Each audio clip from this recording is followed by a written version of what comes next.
ఇప్పుడు నార్మల్గానే యాస్ట్రాలజీ పోకడులు ఎలా ఉన్నాయంటే ఈ హేతువాదులు ఎలాగైతే విమర్శిస్తారో, ఎలాగైతే అసలు మన మన అంటే హిందూ నమ్మకాలను కానీ హిందూ మతంలో ఉండే కొన్ని సంప్రదాయాల్లోనే కదా జ్యోతిష్యం కూడా ఒకటి హిందూ సమాజంలో.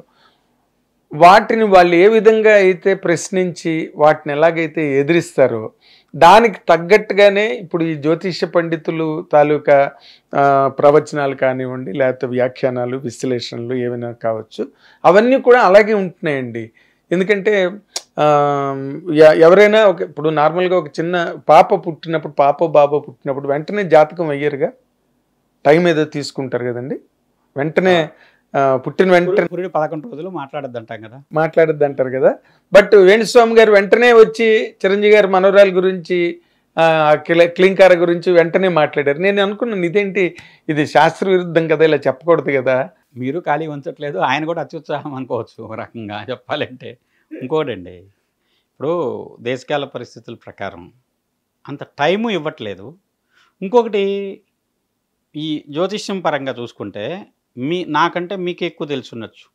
వేణుస్వామి గారి అంతకుముందు ఏం చేశారు, ఎలా వచ్చారు, ఇప్పుడు ఈ రకమైనటువంటి పేరు ప్రఖ్యాతలు రావడానికి ఆయనకు ఉన్నటువంటి సపోర్ట్ చేసినటువంటి కారణాలు ఏంటి, ఇవన్నీ కూడా నాకంటే ఎక్కువ మీకే తెలుసుండొచ్చు. ఎందుకంటే ఆయన ఎలా వచ్చారు అనే దాంట్లో ఇప్పుడు శాస్త్రపరంగా కూర్చొని ఒక 4 పండితులతో చర్చ చేయమనండి, చేయరు ఆయన.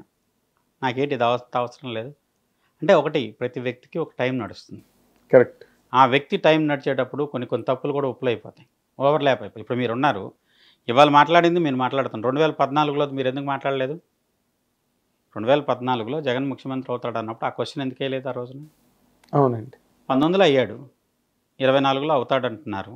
సరే 29 కూడా ఆయనే అవుతాడంటున్నారు. ఇంకొక ఆయన ఉన్నాడు, నేను అఘోరాన్ అని వచ్చాడు, జగన్ చనిపోయేంత వరకు ముఖ్యమంత్రి ఆయనే ఉంటాడని చెప్పి మాట్లాడారు, అన్ని ఛానల్లోనే వచ్చింది.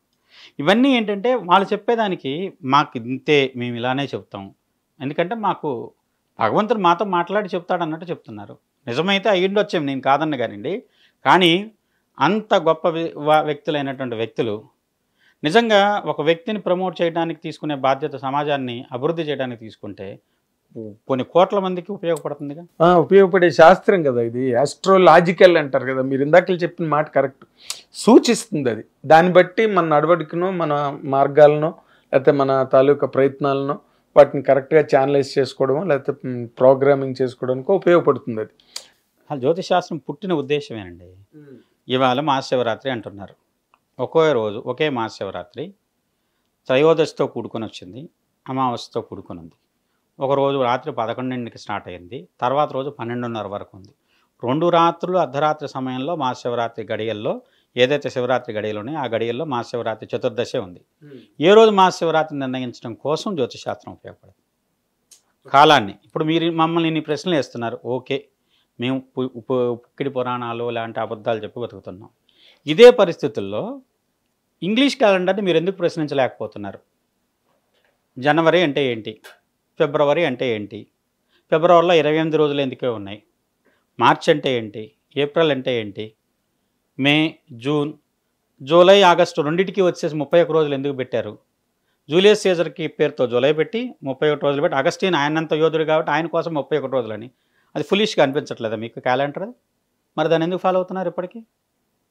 అంటే మనం చెప్తే, ఒక హిందువు చెప్తే, ఒక భారతీయుడు చెప్తే తప్పు, బ్రిటిషర్స్ లాంటి యూరోపియన్ చెప్పింది రైటా? వాళ్ళ క్యాలెండర్ ఏదన్నా ఒక లెక్క ఉందా?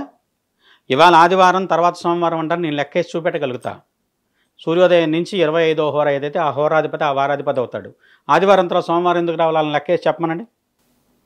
సండే తర్వాత మండే ఎందుకు రావాలి? మండే ఏదైనా లాజిక్ ఉంది అక్కడ?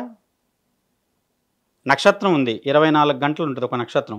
దీర్ఘ నక్షత్రాలు 26 గంటలు ఉంటాయి, హస్వ నక్షత్రాలు 22 గంటలే ఉంటాయి.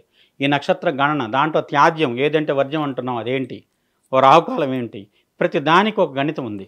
ఆ గణితంతో మేము ప్రతిదాన్ని నిరూపిస్తాం. ఇవాళ నక్షత్రం ఏమిటనేది ఆకాశం చూసి నక్షత్రం చెప్తాం మేము. ఆకాశం చూసి వాళ్ళ డేట్ ఏంటో మీరు చెప్పగలరా? దానికి ఏదైనా బేస్ ఉందా? సరే మీరు చెప్పిన దానికి బేస్ లేని దాన్ని గుడ్డిగా ఫాలో అవుతూ ఇదిరా బేసు, ఇది నీ యొక్క పుట్టుకిది, నీకు ఆధారం ఇది అని చెప్పి ప్రతిదానికి ఆధారంతో నిరూపించగలిగింది నిరూపించి చూపెడుతుంటే వినమంటే మూర్ఖత్వం కాక ఏమన్నా?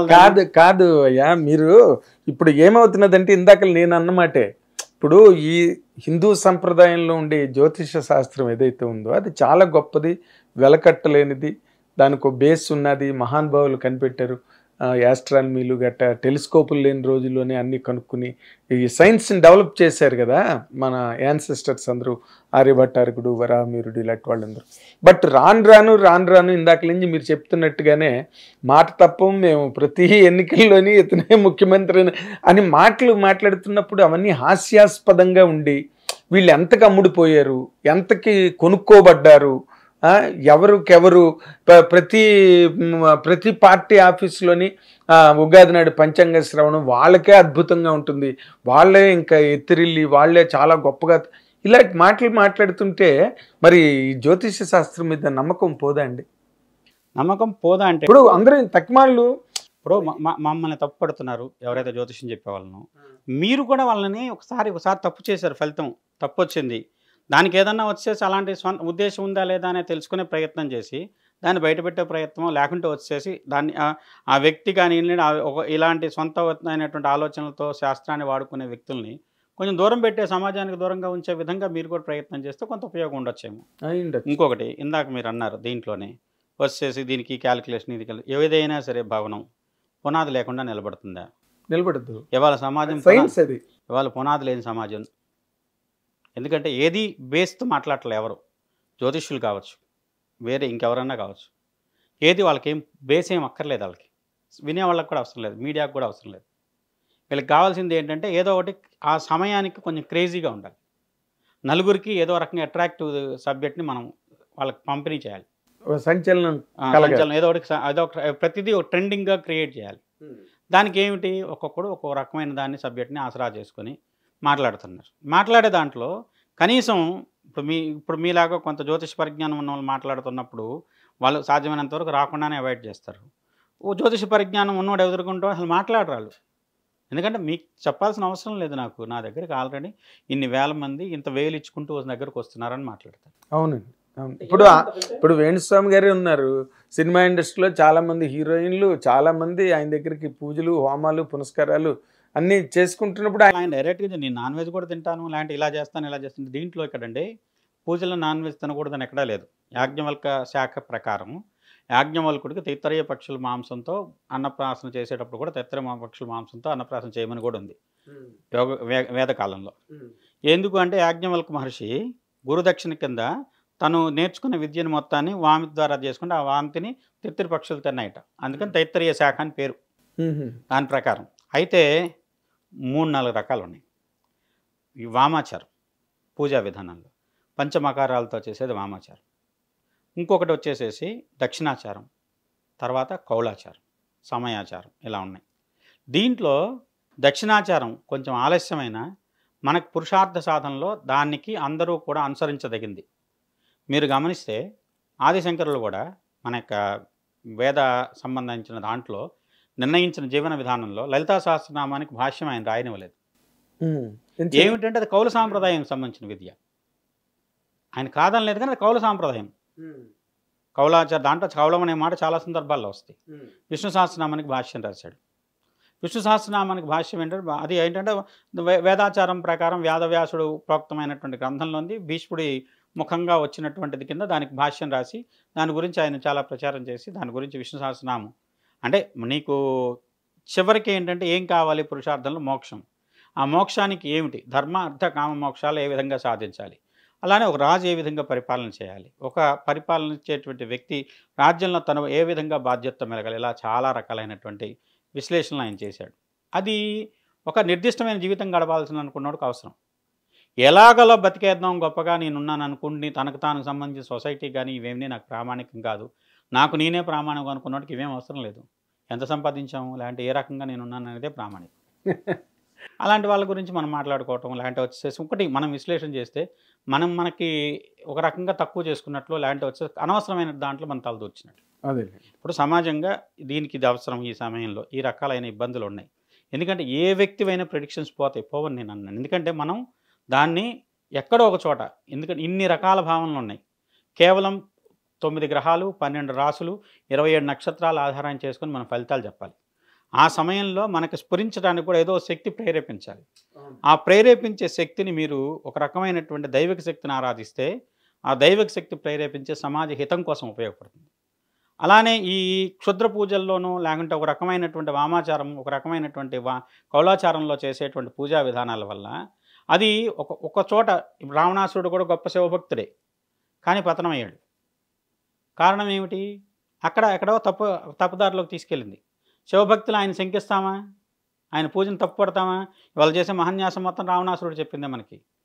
నా శివమర్చేత అనే దాంట్లో, నరద్రోధనమర్చేత అనే దాంట్లో శివుడు పూజించాలని మనం శివుడిగా మారాలి. అది ఎలా మారుతాం అనేది రావణాసురుడు చెప్పిన రావణ సంహితలో ఉంటుంది. కాకపోతే దాంట్లో మంచి తీసుకోండి, తొందరగా ఫలితం రావాలని చెప్పని అమ్మవారికి ఉగ్రత్వం ఇస్తే ఆమె దాన్ని ఏదో రోజు నీ మీద కూడా ఉగ్రత్వం తిప్పి పంపవచ్చు. రోజు నువ్వు కొన్ని చేయాలండి నిర్దిష్టంగా జీవన విధానంలో చేసుకుంటూ వెళ్తావు. ఏదో ఒక రోజు నీ వల్ల ఆ పూజో లేదంటే ఆ రోజు చేయాల్సిన విధో తప్పింది, అది రోజు దానికి నువ్వు బాధ్యుడు అవ్వాల్సి వస్తే నువ్వు దాని గురించి ఇబ్బంది పడాల్సి వస్తుంది. దక్షిణాచరణలో ప్రమాదం లేదు, ఎందుకంటే నువ్వు చేసేది చెయ్యి. ఇప్పుడు సంధ్యావందనం చేస్తున్నావు అండి, గాయత్రి చేస్తాం, ఒకరోజు ఏదైనా పని ఉండి చేయలేకపోయాం, తర్వాత రోజు కూర్చొని 2 మాలలు చేయొచ్చు, 2000 చేయొచ్చు జపం. కానీ కౌలాచారంలో కానీ వామాచారంలో అదేం లేదు, నిర్దిష్టంగా అది అలా చేయాలి, అంత చేయాలంటే అంతే చేయాలి. ఒకటి తక్కువ చేసినా ఒకటి ఎక్కువ చేసినా మధ్యలో ఏదైనా అటు ఇటు జరిగినా దాంతో ప్రమాదం. అంటే ఇవాళ రోజున జనాలు కూడా ఏంటంటే నాకు వెంటనే విపరీతమైనటువంటి పేరు ప్రఖ్యాతులు కావాలని అడుగుతున్నారు. దానికోసం వీళ్ళేదో డబ్బులు తీసుకొని చేస్తున్నారు. చేసే దాంట్లో అప్పటికి తాత్కాలికంగా ఉపయోగపడిన భవిష్యత్తులో అది చాలా పతనాన్ని ఇస్తుంది. మీకు కొంతమంది వ్యక్తిగత జీవితాలు తెలుసో లేదో కానివ్వండి, వాళ్ళు దానివల్ల విపరీత ఫలితాలు పొందుతున్నారు కూడా కొంతమంది. ఇప్పుడు ఆ క్షణంలో వాళ్ళకంట విపరీతమైన పేరు వచ్చింది, మళ్ళీ వెంటనే వాళ్ళకి పతనం వచ్చింది, నిలబడదు అది. ఎందుకంటే ఒక్కసారి కర్పూరం వెలిగించామండి, చివరిలో అది ఆ వెలిగి ఆరిపోతుంది. కానీ దీపం పూజ మొదలెట్టినప్పుడు వెలిగించినటువంటి దీపం ఏదైతే ఉందో పూజ పూర్తయ్యి ఆ రోజంతా ఉంటుంది, తర్వాత రోజుకు కూడా ఉంటాయి కొన్ని చోట్ల పూజ. అది మీకు పూజ అనేది దీపారాధనతో కూడుకున్న పూజ కావాలా, కర్పూర దీపంతో కూడుకున్న పూజ కావాలా నిర్ణయించుకునేది మీరు అవుతున్నారు. బాధ్యత లేదు, గురువుగా ఉన్న స్థానంలో ఉండేవాళ్ళు అది చెప్పటం లేదు. అక్కడ ప్రాబ్లం వస్తున్నదండి. నీకెందుకు, నేను ఈ పూజ చేస్తాను, 2 లక్షలు ఇచ్చే నీకెందుకు, నేను చిటికలో చేసేస్తాను నీకు చూడు అని చెప్పని 15 రోజుల తర్వాత 20 రోజుల తర్వాత నీకు ఎంత యోగం వస్తుంది చూడు అనేది తాత్కాలికంగా ఉండేది ఏం లేదు. గ్రహాలకి మీరు ఇచ్చే ప్రభావాన్ని ఏంటంటే దాన్ని కొన్ని గ్రహాలు నిద్రపుచ్చాలి, కొన్ని గ్రహాలు నిద్ర లేపాలి, కొన్ని గ్రహాలు సుప్తావస్థలో అంటే వాళ్ళు ఏం అర్ధచేతన అవస్థ అంటాం దాంట్లో ఉంచాలి. దానికి పరిహారాలు ఉపయోగపడతాయి. ఇప్పుడు మీకు ఒక గండం ఉంది, లేదంటే నాకే ఒక గండం ఉంది, ఒక గ్రహం వల్ల ఇబ్బంది ఉంది, ఆ గ్రహాన్ని కొన్నాళ్ళు తాత్కాలికంగా నిద్రపుచ్చవచ్చు. ఓకే, పరిహారాలు అవే చేసేది. దానికోసం ఏ గ్రహాన్ని అయితే మనం కావాల్సిన గ్రహాన్ని, ఇప్పుడు వాళ్ళకి అవసరమైంది కీర్తి ప్రతిష్టలు కావాలి, ఆ గ్రహాన్ని బాగా బలీయం చేసి నిద్ర లేపాం, బాగా దానికి బలం ఇచ్చాం. ఆ బలంతో ఏం జరుగుతుంది, ఆ గ్రహం కావాల్సిన దానికంటే 2 అంతలు ఎక్కువ చేసింది, మళ్ళీ అక్కడి నుంచి 5 అంతల కిందకు పడిపోతున్నారు, లేదంటే బ్రస్ట్లు అవుతున్నారు. అవును, బట్ ఆ స్పర్ ఆఫ్ ది మూమెంట్లో ఆ సక్సెస్నే ఎంజాయ్ చేస్తున్నారు, ఆఫ్టర్ మ్యాథ్ పర్యవసానాల గురించి ఆలోచించట్లేదండి. ఇప్పుడు ఇలా చేసిన కొంతమంది శారీరకంగా ఎంత ఇబ్బంది పడ్డారో, ఆరోగ్యరీత్యా ఎంత ఇబ్బంది పడ్డారో మీరు విశ్లేషణ చేసుకొని చూడండి. తాత్కాలికంగా వాళ్ళకి ఆ కీర్తి కోసమో లేదంటే ఆ విపరీతమైన ఫేమ్ కోసమో చేసినటువంటి పని అతి తక్కువ కాలంలో వాళ్ళని ఎంత భ్రష్టలుగా చేసిందో చూడండి సమాజం.